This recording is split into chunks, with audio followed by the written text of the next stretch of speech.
बहुत समय पहले की बात है। एक छोटे से गांव के पास एक सुंदर और हरा भरा जंगल था।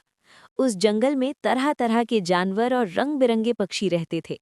उन्हीं पक्षियों में एक अनोखा तोता भी रहता था, जिसका नाम सीफू था। सीफू को लोग सौभाग्यशाली तोता कहते थे। ऐसा माना जाता था कि जहां भी सीफू जाता, वहां खुशियां आ जाती और किसी न किसी की किस्मत बदल जाती। गांव के लोग विश्वास करते थे कि अगर सीफू किसी के घर आ जाए तो उसके जीवन में सुख और समृद्धि जरूर आती है। सीफू हमेशा खुश रहता था। वो अपनी मधुर आवाज में गाने गाता और सबका मन मोह लेता। गांव के लोग उसे फल और अनाज खिलाते थे और प्यार से उसकी भलाई की कामना करते थे। सीफू भी गांव के लोगों से बहुत प्यार करता था और जहां भी जाता खुशियां बांटता चलता था। एक दिन गांव में रघु नाम का एक गरीब किसान बहुत परेशान था। उसकी फसलें बर्बाद हो चुकी थीं और उसके घर में खाने के लिए भी कुछ नहीं बचा था। वो दिन रात मेहनत करता था, लेकिन उसकी किस्मत उसका साथ नहीं दे रही थी। एक दिन रघु ने गांव वालों से सौभाग्यशाली तोते सीफू के बारे में सुना। उसे लगा कि शायद सीफू उसकी मदद कर सके। अगले दिन वो जंगल की ओर निकल पड़ा और सीफू को खोजने लगा।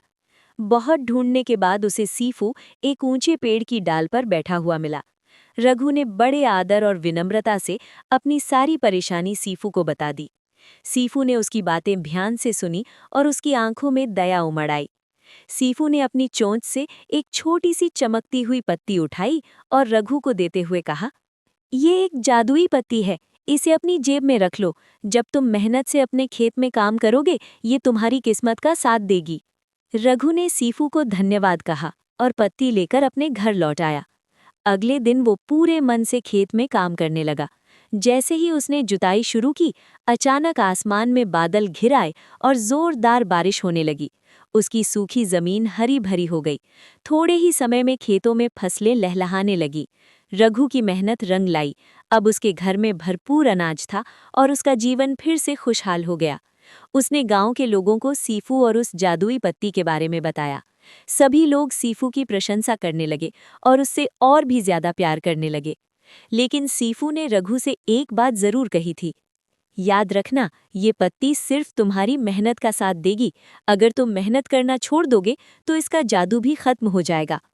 रघु ने सीफू की बात को दिल से समझ लिया। उसने मेहनत कभी नहीं छोड़ी। धीरे धीरे उसकी हालत पहले से बहुत बेहतर हो गई।